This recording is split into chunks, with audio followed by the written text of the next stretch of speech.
Now that all the students are back in school, we wish that the teachers and the students have a very good year. Here in the Western Arctic, teachers have the task of integrating the Aboriginal culture, traditions and language into the school curriculum. We'll bring you to some of the schools and the early childhood centres in the Beaufort Delta region and show you some of the ways the Inuvialuit culture and language is taught to our children. We'll also talk with the high school student who went through and graduated from the distant education program in Aklavik. Welcome to TAMAPTA. I'm Debbie Gordon-Rubin.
One more time. Okay, this time I want to hear you singing. Okay, Jeff.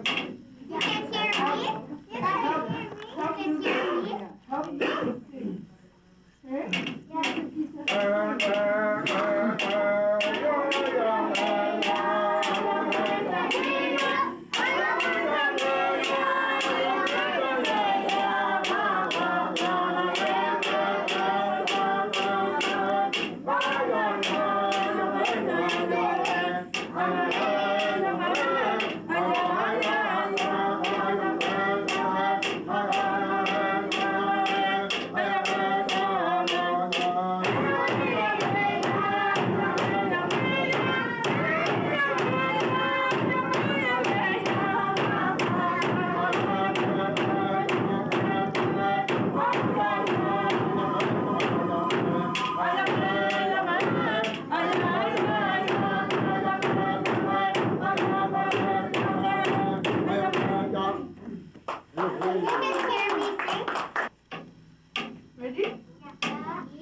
Throughout the Western Arctic, there are two new curriculums implemented.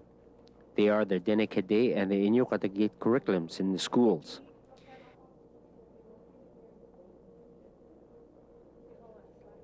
Because these two curriculums are new, the teachers have to make almost all of their own materials.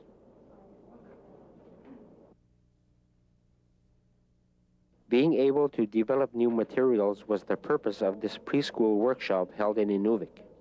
Edith Loring was the coordinator. A day and a half on making material based on their themes that they've chosen throughout the year. So they make puppets or dolls, board games, card games, a small book, a big book, and just learning of creativity and going back to that rather than spending so much money on purchasing materials. And that's one thing that I really discourage, is trying to get them to really make as much as they can so that it reflects the kids' homes rather than buying expensive toys. Next, we go to Aklavik NWT, where ICS talked with former preschool coordinator Olive Pascal and a grade 12 student who is taking the distant education program, Philippa Land. From 9 until 9:30, the students come in. We wait for other students to come in, and during that time they have their play time, free play, where they could go into other centers, listening center, reading, and just play. From 9:30 to 10 is circle time, where we get them to do the date, the colors, sing, exercise, the attendance, and from 10 to 10:30 is snack time, and it's the time where they brush their teeth, and then also after that they go into the books where they look at books, and then from 10:30 to 11 is the time where they do some sort of working activity, learning activity, and then they leave at 11. And that also goes for the afternoon classes, through the same routine for the afternoon classes. Who developed the curriculum for the year? I developed it, I guess. I just took bits and pieces out of Inuvialuit and Denekade, the curriculums, and also from the kindergarten curriculum. I took bits and pieces out of there just to meet the students' needs at their lower level. I just lowered the level of lessons given in there and put it to the preschool curriculum, I guess. It's not really a curriculum, but it's something that we go by. It's a year plan sort of thing. On the floor.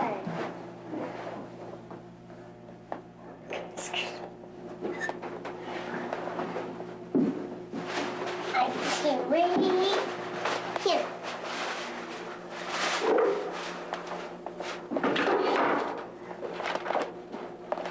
Are we doing language? We're doing language, okay? Ulami. Okay, just stay where you are, okay? Remember we did some counting in, you remember? Huh? No, you must have forgot. Oh, you remember, okay? Hit. Okay. Whoops, wrong one. Malo. What comes after Malo? Very good, very good. Okay, what comes after Bingahood? Sisamat. Very good, Prairie Dawn. You remember. Dynamite. Very good, Gerald. Okay, let's try again. Adjust.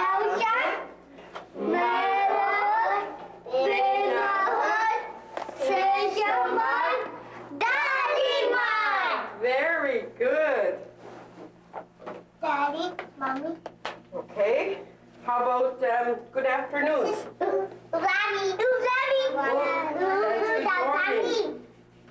Say again?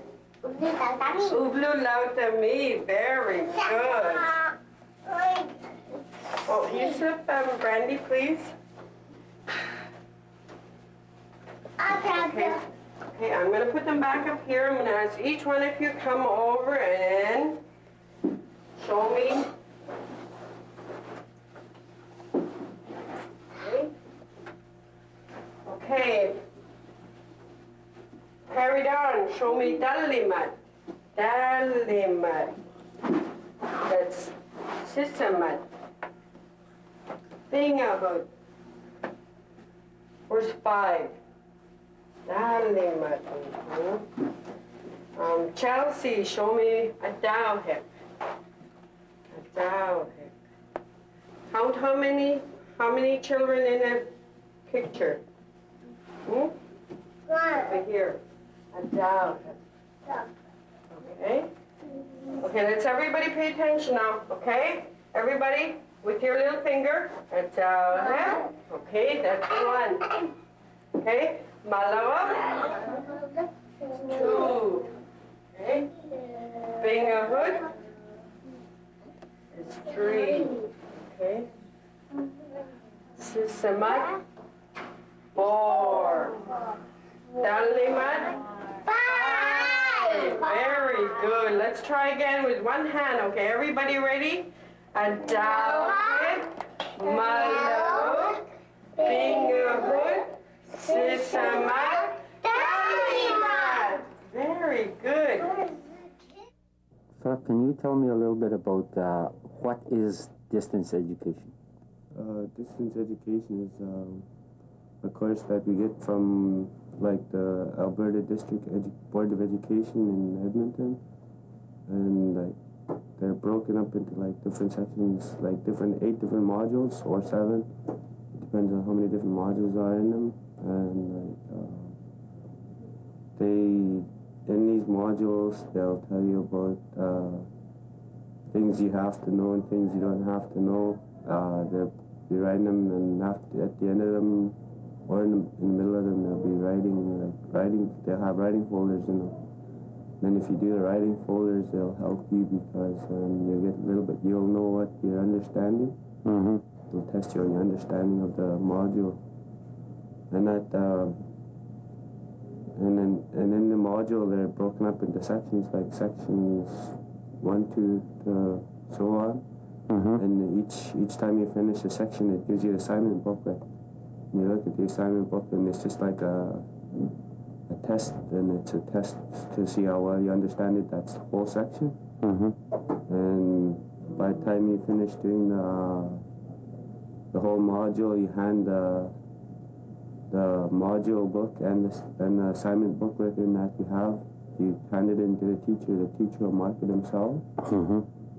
And he'll look over it with you, see how well you know it, and if you don't do good in it, you're gonna have to take it out that whole module over again.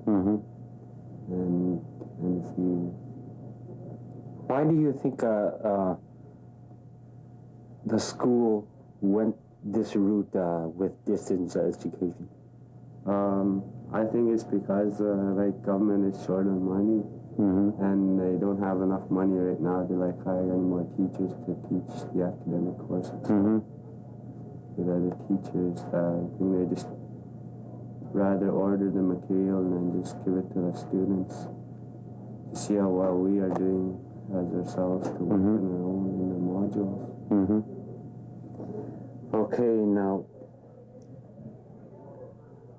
what kind of courses are you taking in distance ed? The only distance ed course right now I'm taking is Social Studies 33. That's a full distance ed. They just give me the modules and stuff, and I just take them, work on my own. But the other like distance ed stuff I'm taking is English 30, but it's not really totally distance ed. It's just that the teacher takes the modules too, takes it home, looks it over, comes back to the school, and we follow along while he tells us about it. We follow along and just do the writing folders and assignments, and just to see, it's good this way because then the teacher's taking the modules up themselves and going over with us, so it's not totally distance ed in the English 30 right now. What are some of the other courses? Is that all, or? For distance education, you know, they're doing it with math, social studies, and pretty well all the grade 10, 11, and 12 courses. Because this material is from Alberta, how does it differ from the NWT schooling system? I don't know, it's kind of hard, a little bit harder, I guess, because, or it's harder in some ways, but it's better in some ways too, because then it's harder because you have to take it upon yourself to finish the modules and to do it, and then it's actually better because you have to like take this module and they'll see how well you could work on your own. See if you're responsible enough, and then if anybody else is more responsible enough to take these modules and then just read over them, do them, and actually get the credit for passing that course. What, like I asked you before, what's the pros and cons of taking distance ed? The pros of this is like just actually taking the modules and the whole course and finishing them and doing them on your own time, and just to show that you're really responsible to do these and stuff like that. But the cons of it, you could just like take these modules, you could put it off, keep on putting it off, and the last minute you're really rushing, and then it's already too late to do anything. Okay, another question was, how was it better than the NWT? Like, how is it better? I guess it could be better because they're just finding out how students in the Aklavik are are better. It's to find out if they're more independent workers or just all around working people. Talking about graduation, you're in probably your last year of school. How are they going to graduate you? I don't know. Probably just the courses like they're going to give me to take that, or hopefully they'll let me take courses that I want, but I'm not too sure. And then I don't know. I'm just hoping to finish this year too, because I'm really looking forward to going off to college or something. For this segment, ICS stopped in on Inuvialuit teacher Liz Guptana from Polita. Ki adopta asisilamek. Adopta means let's sing it in our language. Adopta Inuvialuit. Ki asisila.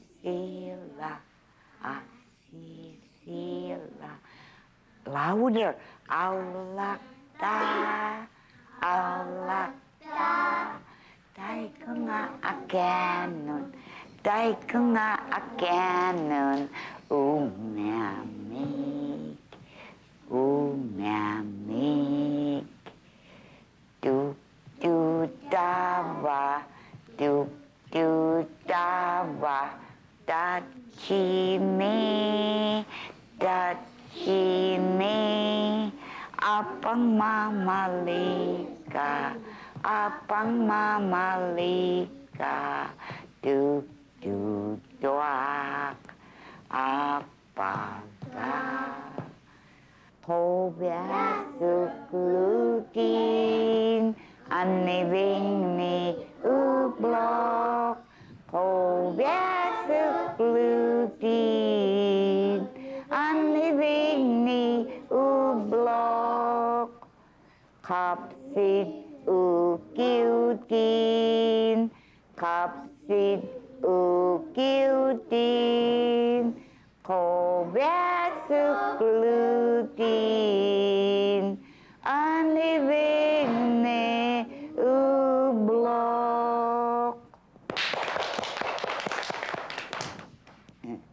Akopelu. Tamapsi. They're going to play that Eskimo game.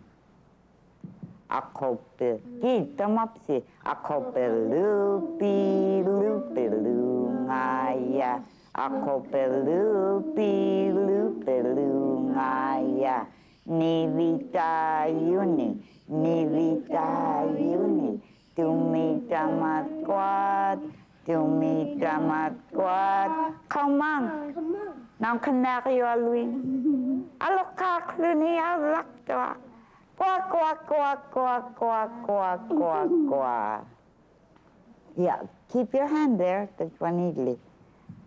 Akope. Lupi, ngaya. Akope, lupi, ngaya. Nivita Yuni. Nivita Yuni. Tumita Matquat. Tumita Matquat. Come on. Now Inuvialuit. Alokak Luni Alakta. Quack, quack, quack, quack, quack, quack.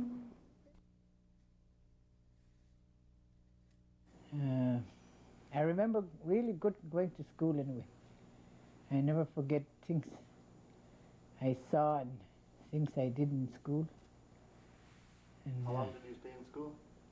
When we first went, we stayed 2 years. And then Dad called for us back, so I stayed a year. But I went back with Nelson because he was sick. After his burn, he burned his body, he got sick. His kidneys bothered him, so they sent him to Aklavik. So I went back with him for the second time. When he went home after 2 years, I never went home. I stayed over there for 4 years. Never went for vacation, never left school. Instead, I go up the river to Good Hope to go and pick up vegetables like potatoes and cabbage for the mission. I didn't know how to pick up khongulak those days for sure. My own way of Inuvialuit living, I never forgot about it. I lived mostly amongst Indian friends that were so good to me. I get to know them really good. Lots of kids I went to school with. And then on that 4th year I finished school, I finally went home. But when I came home, my family was too strange to me then. I stayed away from home too long, I think. I used to cry, I want to go back to Aklavik, to school. Everything was changed to me by the time I came home. How old were you when you got home? I was 7 when I first went to school. About 12, 13 years old. The second time I came home. What did you have to learn when you came back home with your mom and your dad? Oh, I learned everything that I could learn from my mom, like cooking, cutting up meat, cutting up fish, cutting up seal, making seal oil for eating.